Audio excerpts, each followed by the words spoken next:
and we are going to be discussing all things chills, thrills, and kills.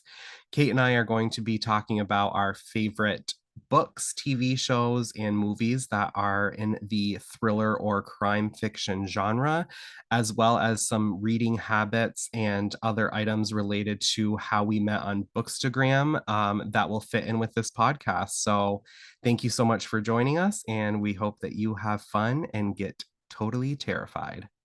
My love, the Hey. hair model of my life, my techie Becky.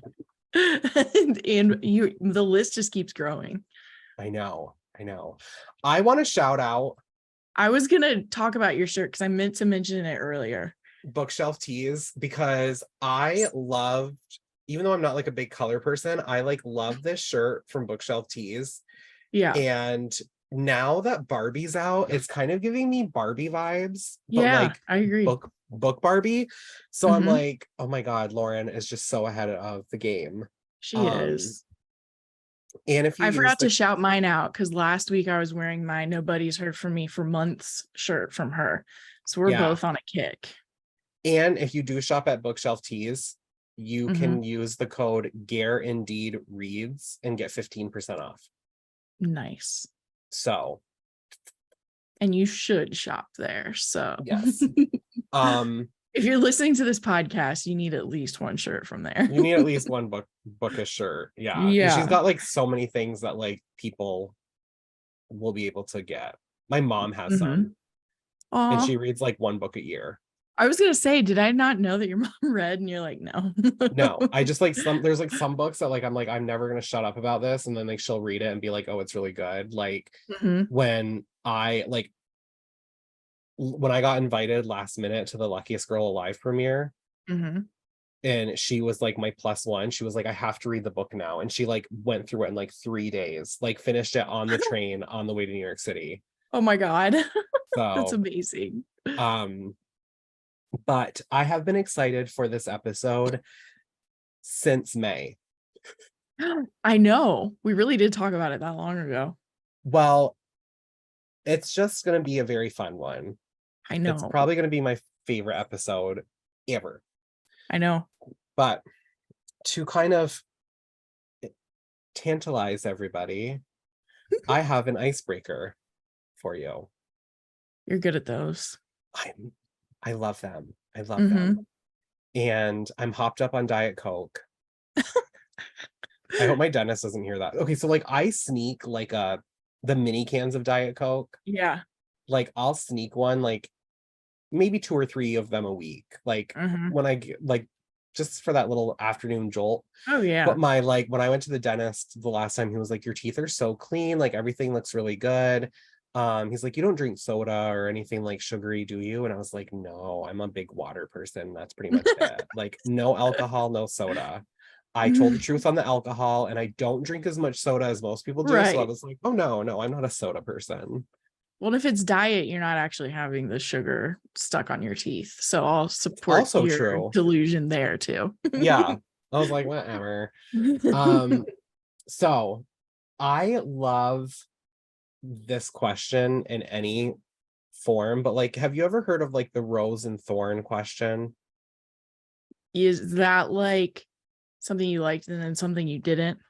Yeah, like when you go on vacation, like the Kardashians. Right. Yes. Okay. Yes. Then so yes.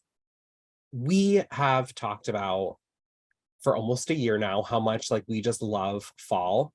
And like it's the best time of the year. It just truly is the best. Yeah. So I want to know, what is your rose or peak of fall, and what is your thorn or pit of fall? Okay. Oh my gosh. I think I am so basic that the rose is everything pumpkin spice flavored. Same.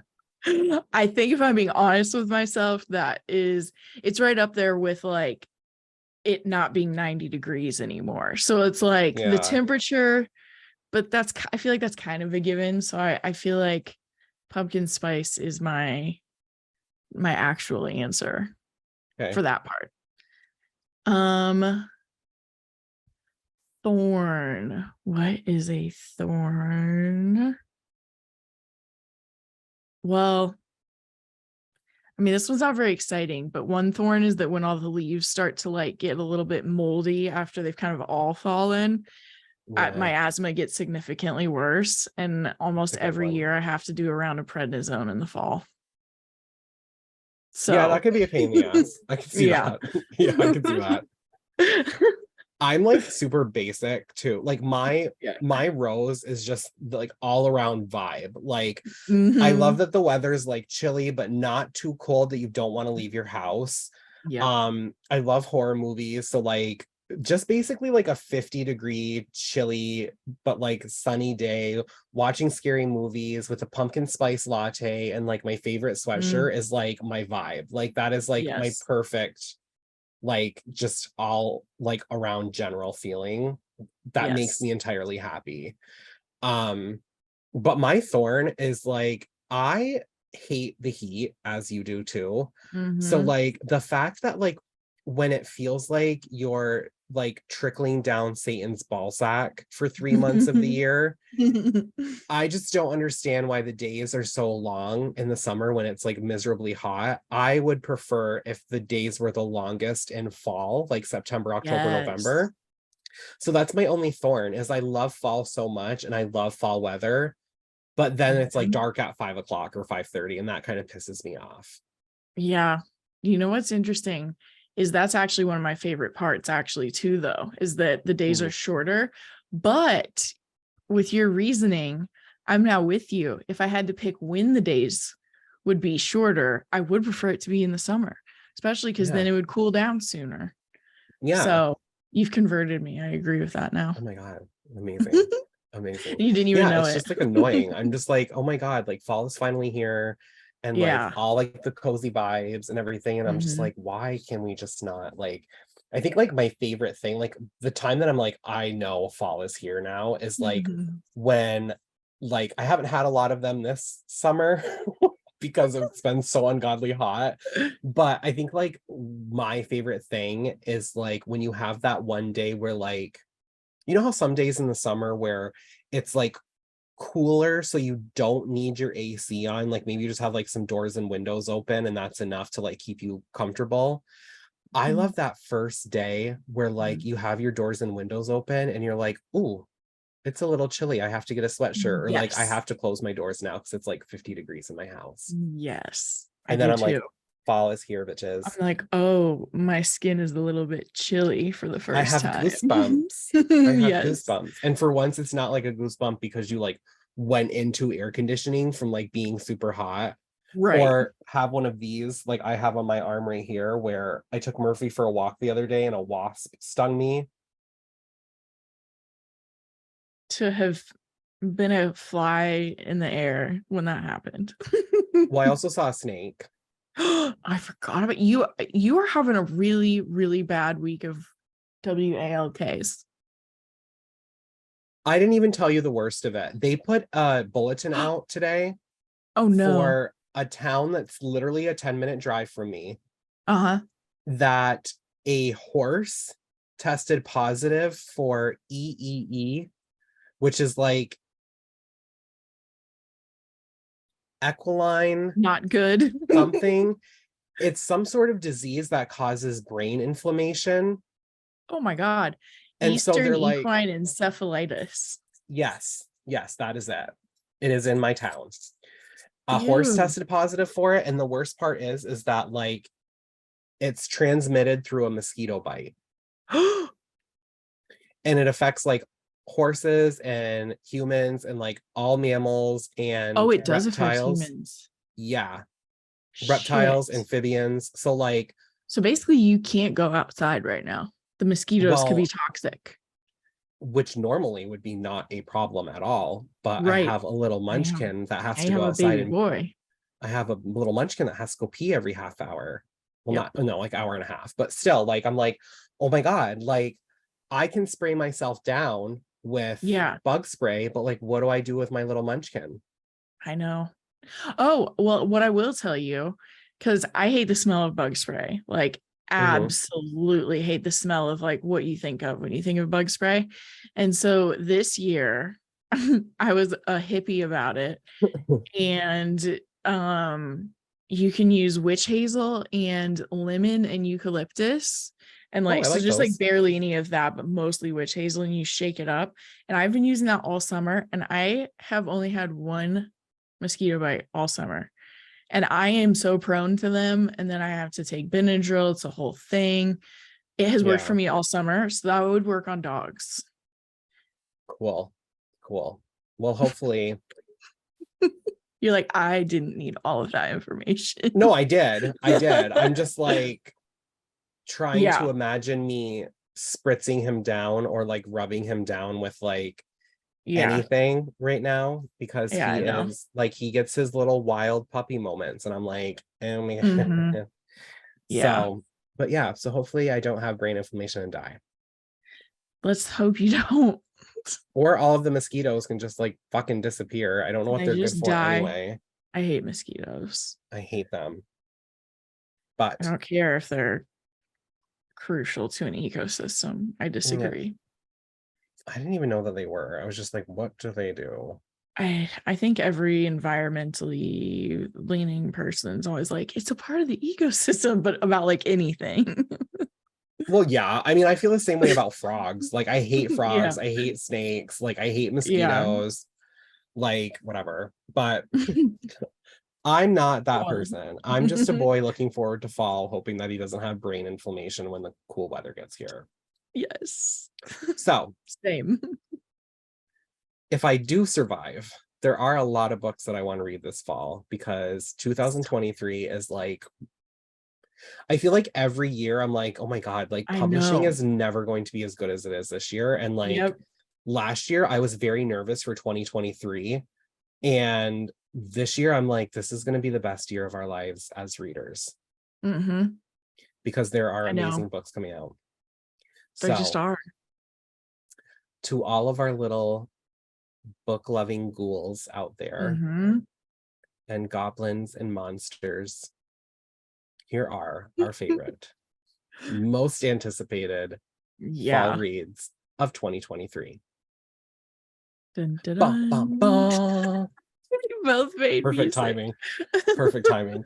And before Oh my anybody God. thinks that they can fast forward through this episode, or like they're gonna like predict anything, we already know that Jessica Knoll and Ashley Winstead are going to be mentioned. So those are our Yes. honorable mentions before we get into our Yes. other mentions. So obviously, as the like boy with the Jessica Knoll tattoo on his back, not yet, but maybe one day, I don't know. I might get a Jessica Knoll tattoo. I mean, Um, why not? I would love to get like this. Okay, this is my idea for like my favorite author, which would be Jessica Knoll. Is how cool would it Mm-hmm. if you found an area on your body Mm-hmm. and I just got like Roman numerals tattooed on the release dates of her books. That would be really cool. That would be so fucking cool. I like that idea. Or the barcodes, Oh yeah, I didn't even think of that. mini barcodes. That would be so cool. That's a really good idea. But then she would block me on Instagram and be like, "You've taken this too far." Mm, you never know. You never know. I don't know. Only one way to find out. Only one way to find out. Well, the only thing, like, I would have to wait until they were officially released, because Mm-hmm. like her book was supposed to come out October 3rd, the same day as Yeah. Ashley Winstead. I had this whole Mm-hmm. idea for like the like blonde bombshell duo on Instagram for that Yeah. like pub date, and then they moved her pub date up to September 19th. So Yeah. I'm just glad that I didn't get the barcode or the like 10/3/23 Oh, you're after the right. Right. tattoo, and then like have her be like, it's September 19th, and I'd be like, fuck. But yes. So obviously, like, my number one book that I'm going to recommend for the entire year is Bright Young Women by Jessica Knoll. It takes place in January 1978, at Florida State University's campus in Tallahassee, but also like some parts of the Pacific Northwest, because there's a serial killer that is loosely based off Ted Bundy, who is terrorizing women across the entire country. But in January 1978, there is a night of promise, excitement, and desire. But Pamela Schumacher, president of the sorority, makes the unpopular decision to stay at home. And she's startled awake at 3 a.m. by a strange sound. And Pamela makes the fateful decision to investigate, but what she finds behind the door is a scene of implausible violence. Two of her sisters dead, the other two maimed. And over the next few days, Pamela is thrust into a terrifying mystery inspired by the crime that's captivated public interest for more than 4 decades. Meanwhile, on the other side of the country, Tina Cannon has found peace in Seattle after years of hardship. A chance encounter brings 25-year-old Ruth Wachowski into her life. Ruth is a young woman with painful secrets of her own, and the two have an instant connection until Ruth goes missing at a state park in broad daylight, surrounded by like 1,000 other people at the beach. And Tina devotes herself to finding out what really happened to her. So when Tina finds out about what happened to Pamela in the sorority in Tallahassee, she basically like knows that it was the same person that's responsible for Ruth's disappearance. And the two women kind of join forces to go from there and, you know, become sisters in finding out what the truth is. And it's fucking amazing. It's so good. I just got an e-galley of it today, so I'm super excited. Oh my God, I'm so pumped for you. I'm so pumped for you.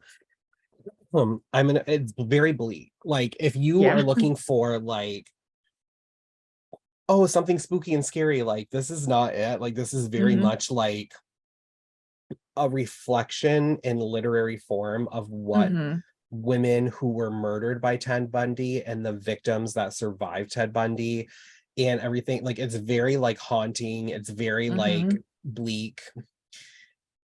It's very bleak. But it's like it almost like reads like there are some parts where like you don't see certain things coming because it is still a work of fiction, but there are other parts where you're like, when you think about how she like how much research she went like put into this book, it's just an incredible work of art. I'm so excited to read it. Bright young women. Fuck yeah. Jane Austen for life. But really, you are her. You're the number one fan. But really, yeah. I mean, it doesn't get more fangirl than this, to be honest. Yeah, well, I fangirl our girl Ashley Winstead that you mentioned earlier. And yes. Hers, as you mentioned, comes out October 3rd, and it's called Midnight is the Darkest Hour. And it is about a librarian named Ruth who lives in a small town in Louisiana. And her dad is a fire and brimstone Baptist preacher. So Ruth has always felt like an outsider in the town. And unfortunately for her, the townspeople fear the only things the townspeople fear more than God and the devil are the myths that haunt the area, like the story of the Low Man, a vampiric figure said to steal into sinners' bedrooms and kill them on moonless nights. When a skull is found deep in the swamp next to a mysterious Next to mysterious carved symbols, Bottom Springs is thrown into uproar, and Ruth realizes only she and Everett, an old friend with a dark past, have the power to comb the town's secret underbelly in search of true evil. So it just sounds so unique. It's so extremely unique. It's so good. It's very good. It's like one of my favorite books of the year. Oh my gosh. I read it this weekend. You're gonna love it. You're going to love it. I don't see how anybody who's a fan of Ashley Winstead wouldn't like this story because of just how fucking amazing she is.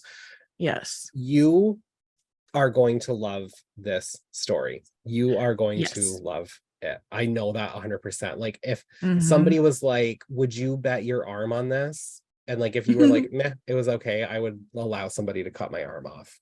Yeah, I don't think that'll happen. Like I can guarantee that you're gonna love it. I know, I can tell. I'm always gonna love it, but yeah, I can tell. I have full faith. Mm-hmm. So, all right. So those are our Obvious picks. ones. Yeah, our obvious ones. And did you do release dates? I guess I should have texted you. I have it pulled up on Goodreads, so but I don't have to say the dates. Well, I was like, do I say the dates? Yeah. I don't know. Okay. I think people will find out. I always put the Okay. links in the episode, so. Oh, okay. Yeah, because you're Techie Becky. I'm Techie Becky. I'm just unhinged. Just unhinged. Just unhinged. Well, my first one, I don't want to say I'm gonna get this one out of the way. That sounds really shitty. But I'm gonna mention this one because the thing is that I had found that like there are a lot of like continuations of series or sequels and things that are coming out this fall. Mm-hmm. But I can't not mention this series because I've talked about Meg Gardner and the Unsub series like hundreds and hundreds of times on here, and I love them. And book number 4 comes out this fall. And it is called Shadowheart. And I'm super pumped. Obviously, FBI Special Agent Caitlin Hendricks is back. This time she's facing a case in which a Tennessee prisoner, Ephraim Judah Good, draws haunting portraits of women he claims he's killed. Around the country, desperate families of the missing seek answers in his eerie drawings. Meanwhile, on darkened back roads in New York City streets, a new killer poses duct-taped bodies at the sites of Good's murders. 2 serial killers are locked in twisted rivalry. To stop the brutal slayings, Caitlin Hendricks must unravel the connection between Good and the Broken Heart Killer. Their warped competition destroys anyone in their path. Caught between a manipulative psychopath and a ruthless unsub, Caitlin has to dive into not one, but 2 dark and twisted minds. Damn. Damn is damn. I mean, hello.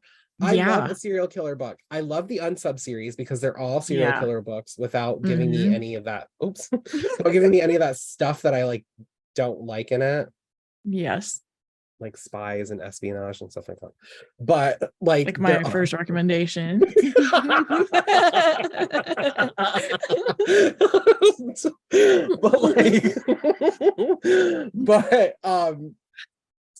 But they're all serial killer books and they're all really good and they're loosely based on real like serial killers. So I'm just really excited for a new installment because it's been a few years. But I'm also excited for the fact that like it's a serial killer thriller with 2 serial killers that are like competing and she's in the middle and she's a fucking badass. There is a lot of action in them. I need to read them. I will say that. Dark and action packed. Yes, they are dark and action packed. So I think that you would absolutely love them. I will say there are a couple of parts where you're like, you might be like, I wish I would have read this when Tyler was home. So I will say that. Okay. Yeah, so I'm with you. Yeah. But shout out to my girl JM Cannon for scaring me with the Flash Girls this week while Tyler was gone. So you have a point. I'm so excited. Yeah. Another dark and action-packed one. But that'll be a discussion for another day. Yeah. Because we have so many fall books. I know. And my first one really was like the one I had pulled up first is literally espionage. So it couldn't have been timed more perfectly. Listen, one day you might turn me into a fan. Maybe. So you have lots to read. I'm excited to hear it. Yeah. Every serial killer, psychological thriller, every book about like a woman who kills her like shitty husband.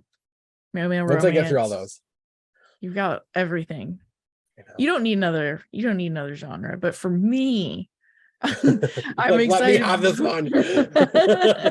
For me, I'm excited for a book called The Helsinki Affair by Anna Petoniak. So I'm trying to see. It's a long description, so I'm seeing if there's anything I can shorten up. But Amanda Cole is a brilliant young CIA agent following in the footsteps of her father, Charlie. But Amanda's posting in Rome is a sleepy one. She's listless and looking for action when on a hot summer day, it walks right through the door. A lowly Russian operative is desperate, telling her that a U.S. senator is about to be assassinated on an overseas trip to Cairo. Amanda believes he's telling the truth, but her superiors do not, and they determine that the best course of action is no action at all. But when the assassination occurs, Amanda is suddenly thrust into an international conspiracy as she tries to find out why the senator was killed. What did he know that made him a target of the KGB and the Kremlin? I keep almost coughing. Okay. Amanda pairs up with fast-talking, take no bullshit Kath, a brash older woman and legendary spy, to get to the bottom of the case. The investigation takes them from Rome to London to Moscow to Helsinki. As Amanda and Kath get closer to solving a case that involves double agents, blackmailed CEOs, illegal arms transfers, yachting oligarchs, and more, I had no clue how much was in this book. One question keeps coming back to haunt Amanda. Why was her father's name written down in the senator's notes that he seemed to be putting together right before he died? In order to get to the bottom of this international plot of blackmail, murder, and lies, Amanda must decide where her loyalty lies, with her country or with her family. Dude, you're gonna fucking love this book. I know. It'd been a while since I read the synopsis, so that like list at the end. You're gonna edit this and be like, what the fuck was he doing when I was talking about this? But like, I'm looking at my bookshelves because Anna Petoniak is one of my favorite storytellers. Oh my God. I'm not joking. There's a book called The Futures that I read by her, which is like about a couple, and it's like drama. Like, it's kind of like Taylor Jenkins Reid-esque. You got me. Okay. Yep. It's very good. And then there's a book called Necessary People, which is very much like Megan Abbott. Ooh, okay. Yep. But her characters are so good. Like, the way that she writes characters are amazing. So if her characters are anything like they were in those two books, but you have espionage and spy and action packed, it's going to be something you are like never wanting to put down. I got it on NetGalley last week or 2 weeks ago, so I'm super excited. I'm so excited for you. Like, when you said Anna Petoniak, I Did you was like die? I was like, I know. I remember the arc of Necessary People. It's a very specific name. Yes. I remember the arc of Necessary People because it is like one of my favorite book covers ever. It's like the hardcover copy with like the red and like the two heads. Oh my God, I love it. You're gonna love that because she's then I'm gonna read her backlist. She's one of the best storytellers ever. Oh my gosh, I'm so excited. I'm even more excited now. I would do Necessary People first because it does have a little bit of like mystery suspense in it. And then if you like that, I would do the Futures because that is very much like about that's very much character driven about a relationship. But the way she writes her characters reminds me of like Taylor Jenkins Reid. Wow. I'm so excited. You are going to be so obsessed. Devour it, probably. Devour completely. Speaking of people you should read, I know this book comes out on Halloween because it's like the plot sounds so good, and I'm like, this is the perfect book for Halloween. It's the third book that takes place in the same town of Black Harbor, but they're not like connected, but there might be like spoilers in this third book for the first two books. So it's not really like a sequel, but like if you just read the first two, because everyone will love them. Different characters each time. Yes. And it's When I'm Dead by Hannah Morrissey. She's amazing. I just can't wait. I loved her first two books. This one sounds like it's going to be my favorite one so far. It is the latest book in the Black Harbor mysteries. They are dark, they are chilly. She told me she will never write a book in the summer. Chilly. Because she hates me. Thank God for people like her. Love her. It is one girl murdered, another girl missing, and the medical examiner desperate to uncover the truth. On a bone-chilling October night, oh my God. Medical examiner Rowan Winthorpe investigates the death of her daughter's best friend. Hours later, the tragedy hits even closer to home when she makes a devastating discovery. Her daughter Chloe is gone, but not without a trace. A morbid mosaic of clues forces Rowan and her husband to question how deeply they really knew their daughter. As they work closely to peel back the layers of this case, they begin to unearth disturbing details about Chloe and her secret transgressions, details that threaten to tear them apart. Amidst the noise of navigating her newfound grief and reconciling the sins of her past, an undeniable fact rings true for Rowan. Karma has finally come to collect. What a line. What the fuck? I mean, oh my God. Fuck me up, Buttercup. I'm just gonna be hearing Karma is my boyfriend the whole time I'm reading Yeah. it. I keep my side of Black Harbor clean. Oh, everything about that sounds nice. The I know. chilly A October air. bone-chilling October night. Oh my God. And it comes Yeah, out on Halloween. perfect. Perfect. I hope I get an arc of it because I need to read it before Yeah. Halloween because Mm-hmm. Halloween, I always take the week of Halloween off from work. Yes. Yep. I Like forgot. That's your holy week. That's my Christmas. Yeah. I Like get that. there will be leaves falling. I will be in sweatshirts. I will be watching like every scary movie imaginable, and everybody Mm-hmm. needs to like leave me alone because I am carbo loading. Yeah. Yes. With Yes. pumpkin stuff. Yeah. Chugging pumpkin spice and eating pizza. Thank you for your consideration. So yummy. The That's best. like ideal. Oh yeah. Oh, well, you mentioned Taylor Jenkins Reid on my last one. And this is a book that kind of is giving me Evelyn Hugo vibes, but it actually has murder. And it's called Last Night at the Hollywood Canteen by Sarah James. Ooh. Yeah, and the cover is so cool. Um, Perhaps the best place in 1943 Hollywood to see the stars is the Hollywood Canteen, a club for servicemen staffed exclusively by those in show business. Murder mystery playwright Annie Lawrence, new in town after a devastating breakup, definitely hopes to rub elbows with the right stars. Maybe then she can get her movie made.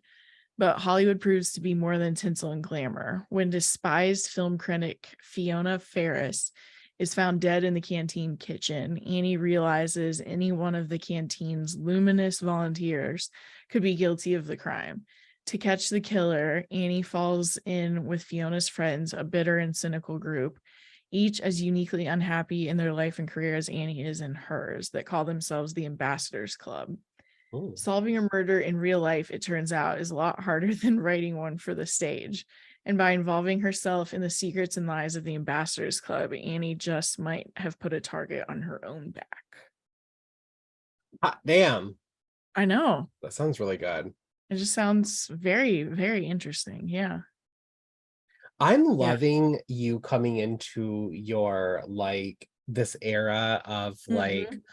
old Hollywood glamour and I like know. historical fiction and like spy and espionage thrillers. And like Mm-hmm. this is the thing that I love about reading and the friends that you Mm-hmm. can make through reading is that like you and Yeah. I have so much in common when it Mm-hmm. comes to crime fiction, but we also like at our hearts are like very different. Like Yeah. to me, a comfort read is like Jar of Hearts, like something that's very bleak and violent and like chilling. And like you are Yeah. like all about like character driven, like Taylor Jenkins Yeah. Reid, like Yeah. spy thrillers where people are like jumping buildings and like taking down the Yes. government. And I'm like, Yeah. that goes so far over my head. Yeah. But it's just such a like good example of like how Yeah. reading can truly find you your besties, even if you And you are can different. evolve your reading interests over time. Just Faux always been, show. yeah. Yeah. Because I have discovered I really do care typically more about character driven. So Mm-hmm. it's like I'm just not reading as many popcorn thrillers, but now I just like know that about this phase of my life. Yeah, I just like have come into my own with like being like you are a mood reader. You're Yeah. always going to be a mood reader. And like for you, it's like very much like different genres. And for me, it's like, oh, I want something bleak. Oh, I want something really character Yeah. driven and heavy. Like, oh, I want like a popcorn throw. Like I can like, depending on my mood, I could read like character driven, like very dense, Mm-hmm. Bright Young Women by Jessica Knoll. And Yeah. then like 2 days later, like a popcorn thriller by like Frida McFadden. Yeah. You've got range. And like a male romance right after. Or at the same time. Oh my God. If you know what I mean. Oh, show do. Oh, show. I didn't have any male romances on here Oh yeah. today because I am going to be leaning into my male hockey romances when it starts to cool off. So I like Nice. want to find if like that's my jam, which I think it will be. Probably.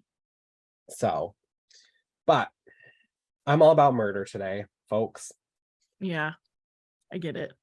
So who knows better about murder than my homegirl, Jess Lowry? Not many people. Love her. I love her. She does like historical fiction thrillers, but like 70s, 80s, like just, oh my God, they're so good. They're so Yeah. good. And her new one comes out this fall and it's called The Taken Ones. Two girls vanished, a woman buried alive. Between two crimes, decades of secrets yet to be unearthed in a pulse-pounding novel by Edgar Award-nominated author Jess Lowry. In the summer of 1980, with no fear of a local superstition, three girls go into a Minnesota wood. Only one comes out. Dead silent, memory gone, no trace of her friends. The mystery of the taken ones captures the nation.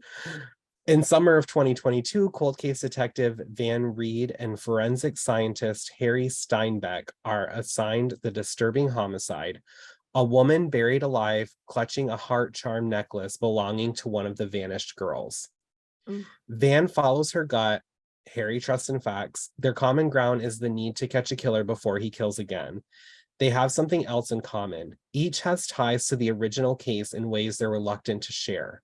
As Van and Harry connect the crimes of the past and present, Van struggles with memories of her own nightmarish childhood and the fear that uncovering the truth of the taken ones will lead her down a path from which she too may never return. Yeah. That sounds chilling.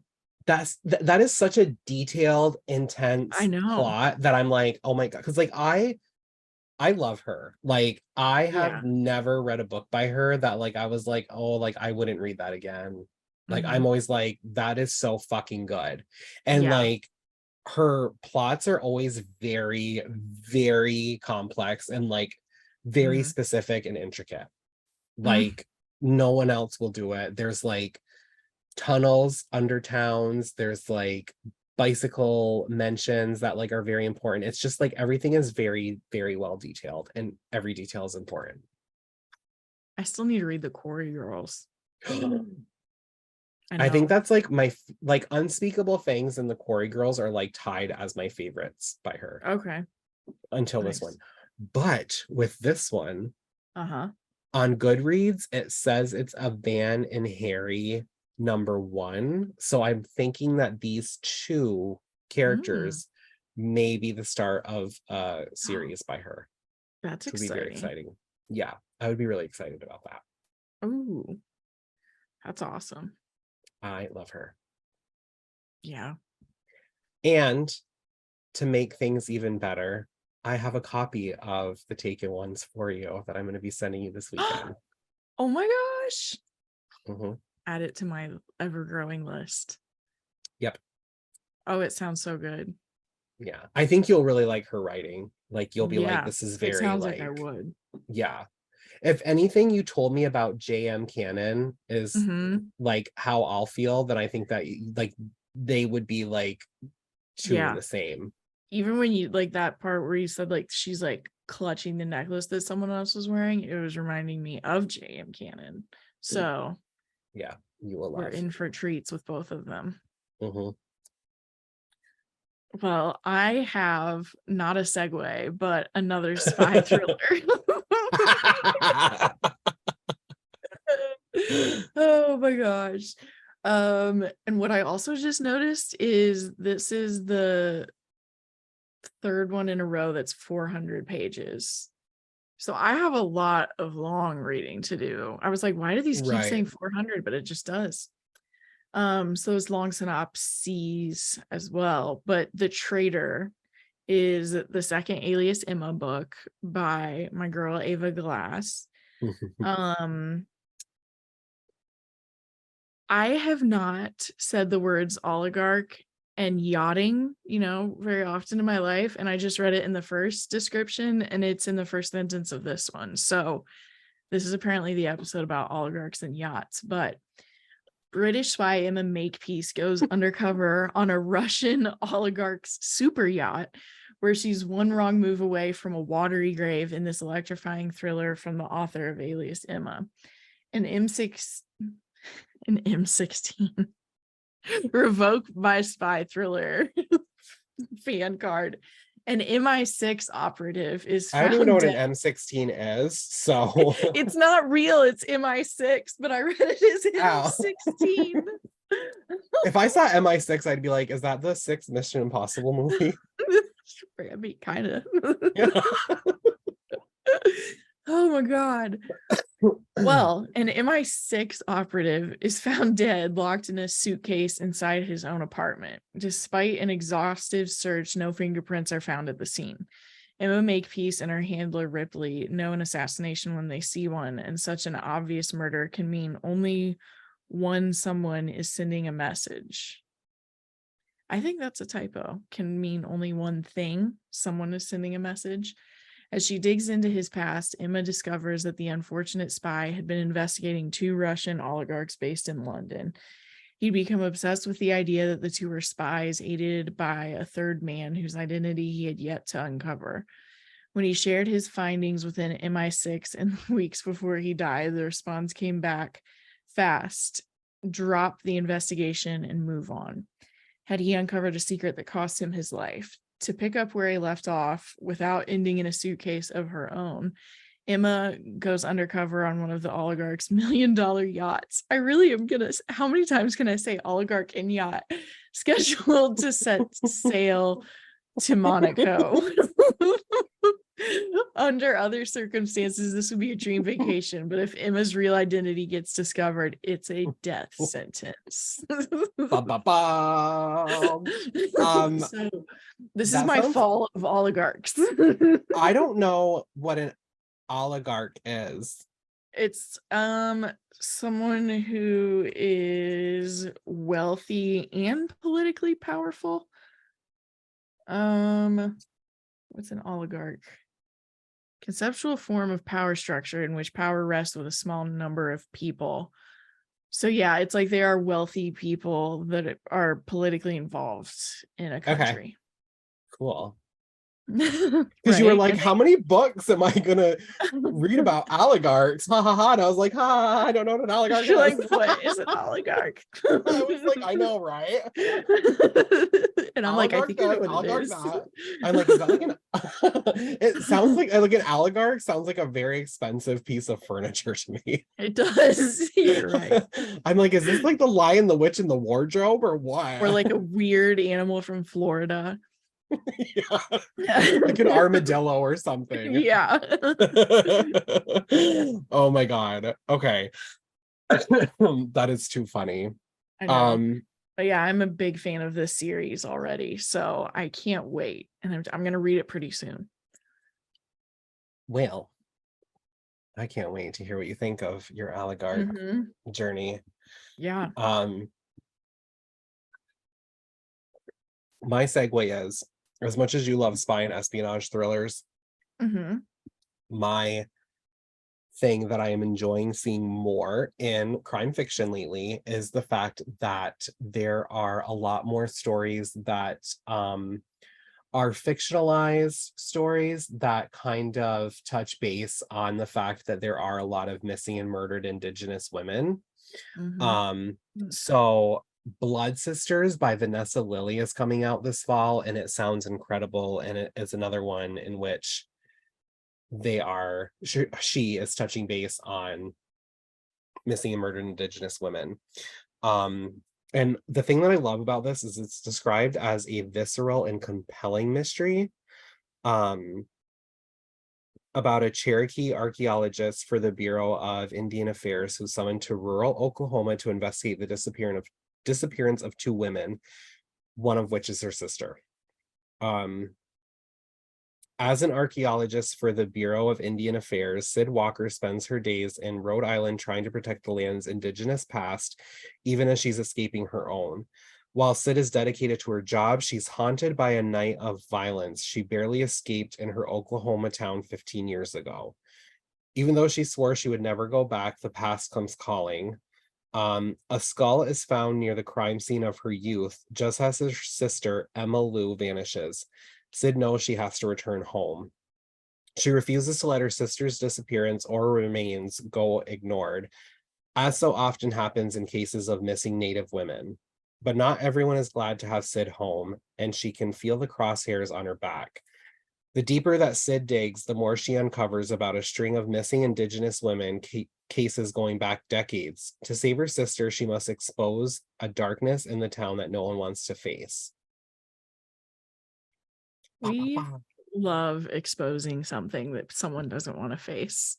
That's been a theme for our fall books. I'm here for it. And if it's like some like political white guy who is like over tanned with a bad comb over, I'm gonna be like, call that.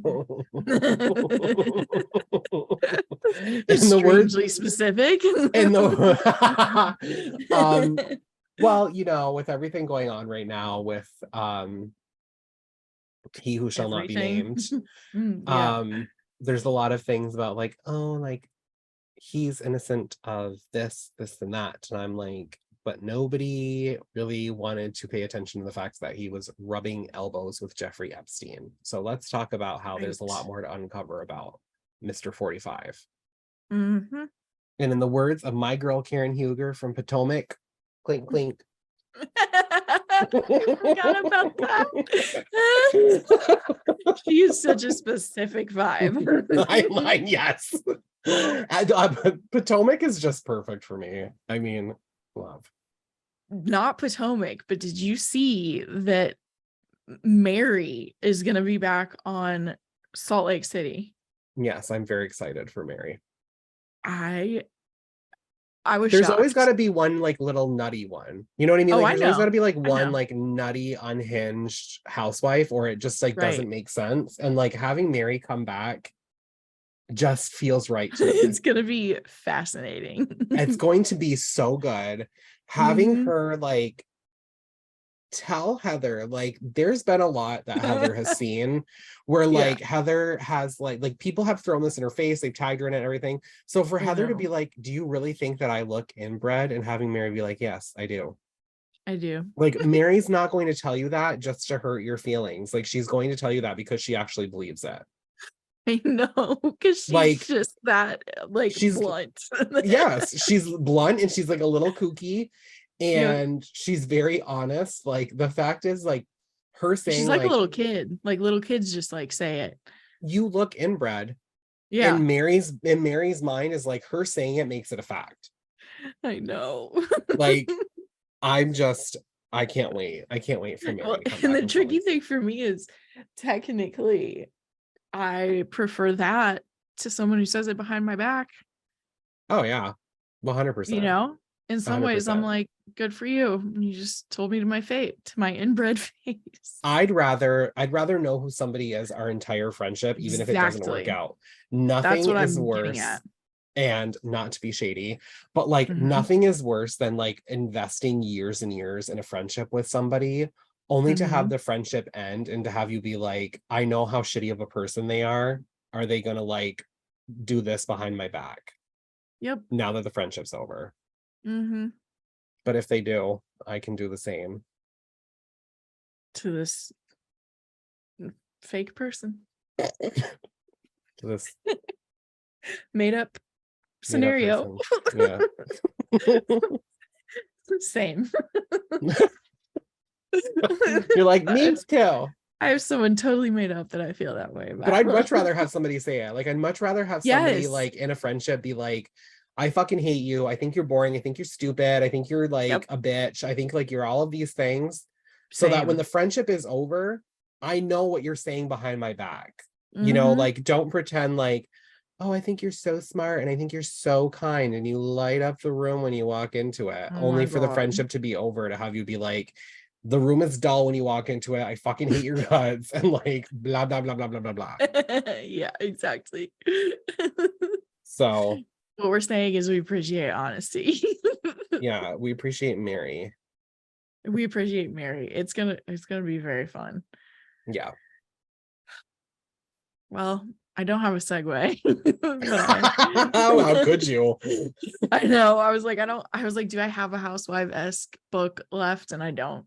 I just don't. But I do have kind of a traditional psychological thriller after all of those other recommendations by R.J. Jacobs, who is so nice. And he was my first podcast guest on Between the Lines a little over a year ago. Nice.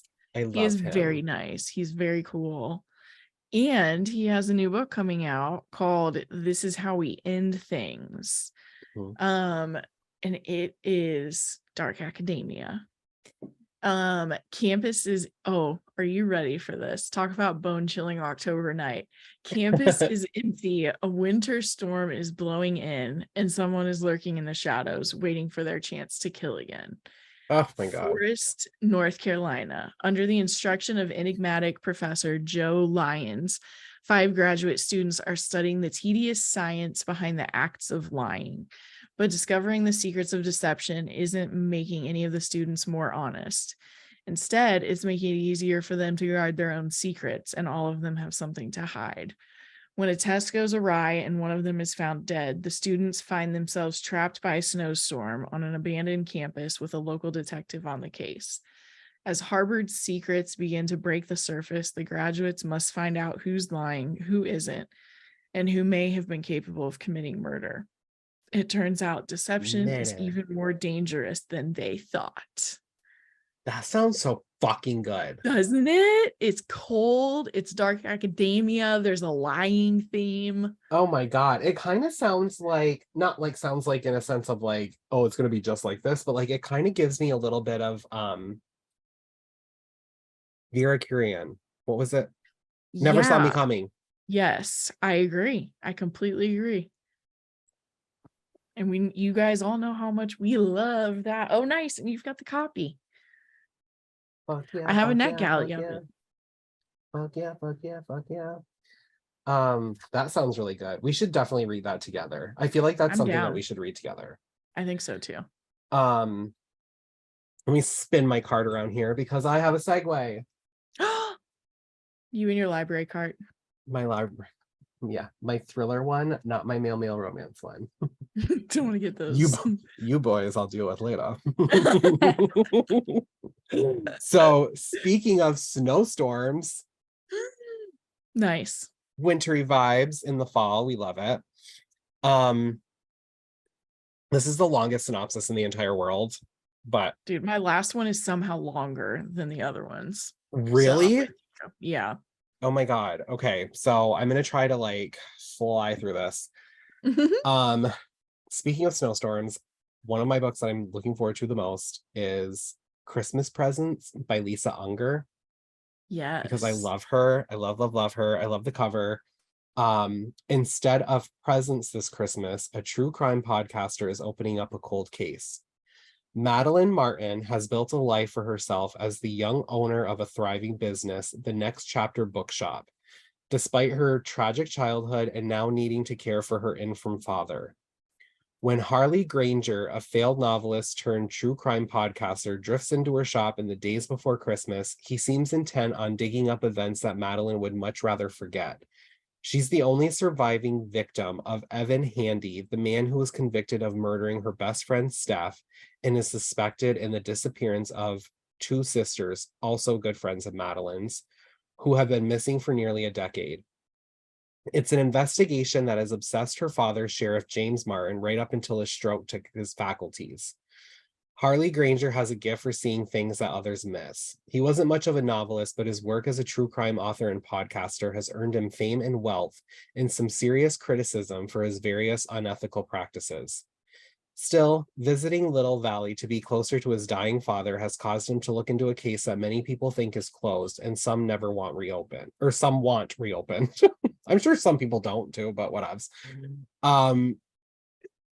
And he has a lot of questions about the night Stephanie Kramer was killed, Ansley and Sam Wallace disappeared, and Madeline Martin was left for dead, bleeding out on a riverbank. Since Evan Handy went to jail, 3 other young women have gone missing, most recently a young college dropout named Lolly.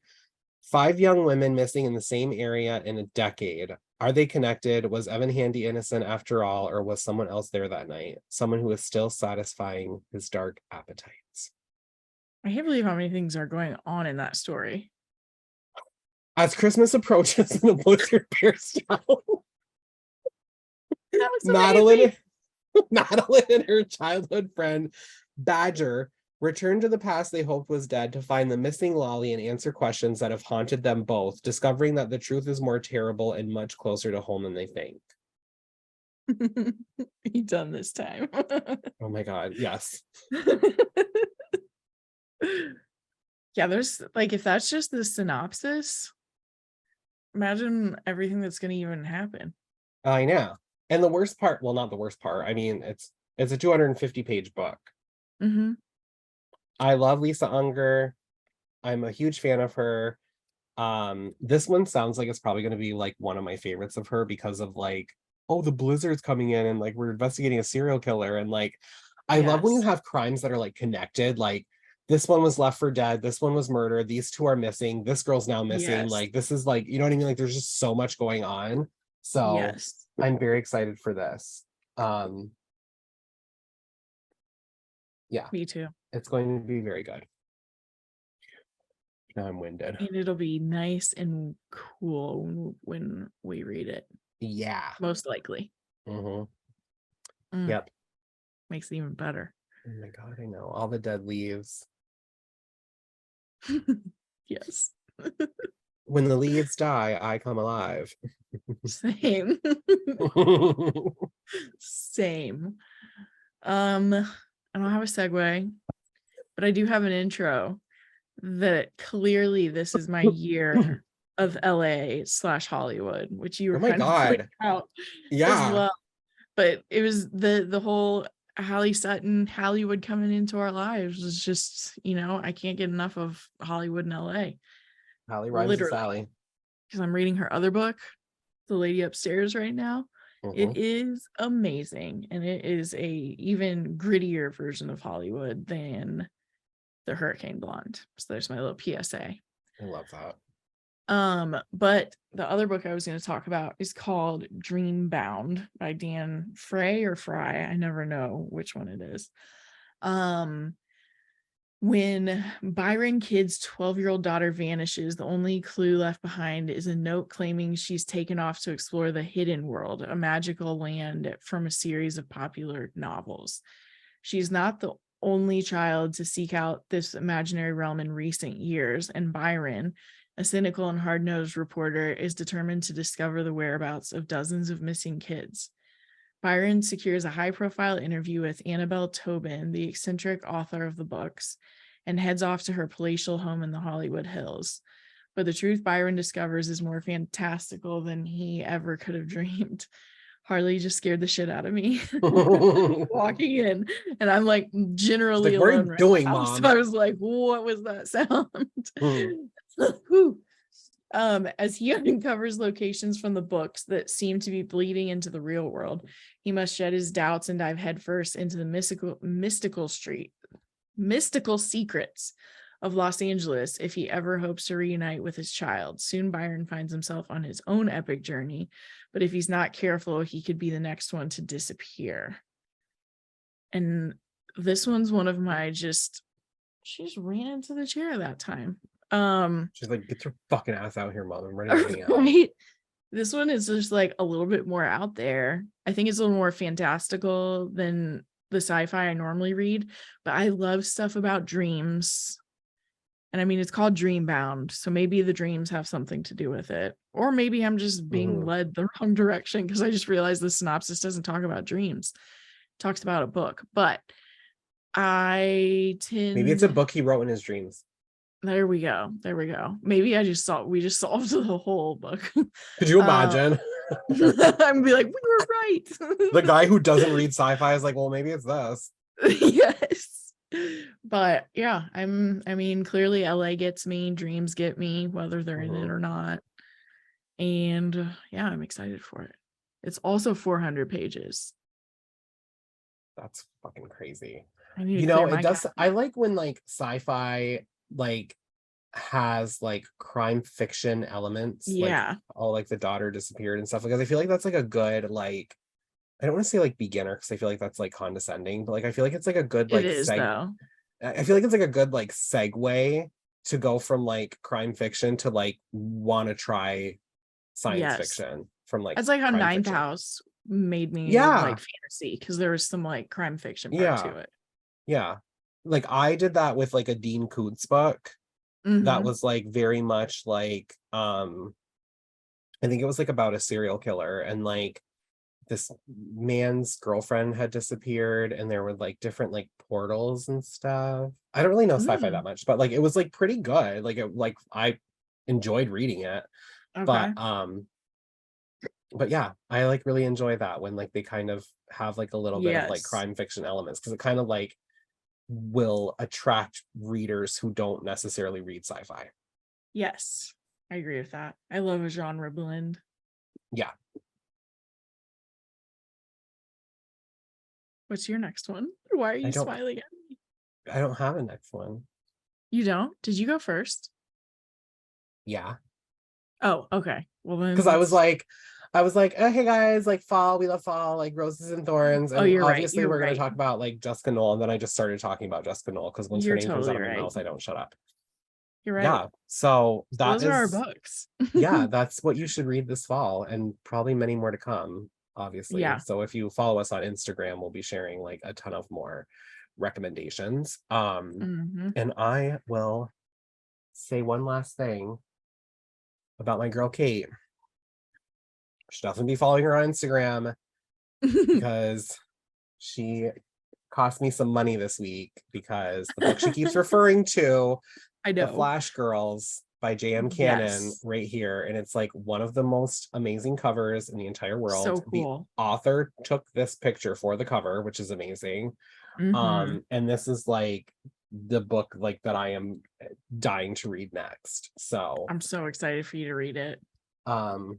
We have The Flash Girls by J.M. Cannon. We have Blood Oranges by J.M. Cannon.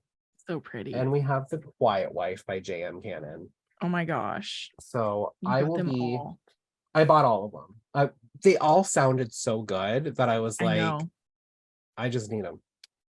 I like love this year. I'm even just like finding more authors where like the need to read their backlist is just like so intense, and I kind of like that. Like I felt that's why I'm reading Hallie Sutton's other book. I was like, how could I not read her other one? So I feel the same way. J.M. Cannon's been that way for me. So it's been, and yeah, that's who the Julia Heberlin would be my other one. So I have so many where I'm like, I just want to read all these backlist books, but it's kind of fun. Yeah. I had like a similar experience with where are her books? Sarah Stewart Taylor. This is like a 4-book series. Maggie Darcy. Yeah. Says that it's for fans of Tana French and Kate Atkinson. Wow. So I got an arc of her second book in this series, and I really, really enjoyed it. Like the publisher was like, you can read it as a standalone.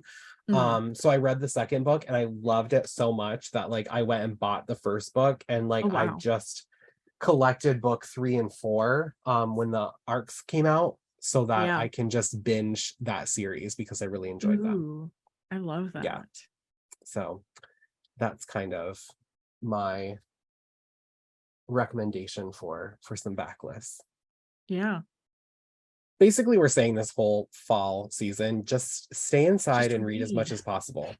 Yes. And don't Devote get as some much free weird time as horse possible. disease. Yeah, don't get some weird horse disease from a mosquito. Yeah. Don't go outside. Stay safe.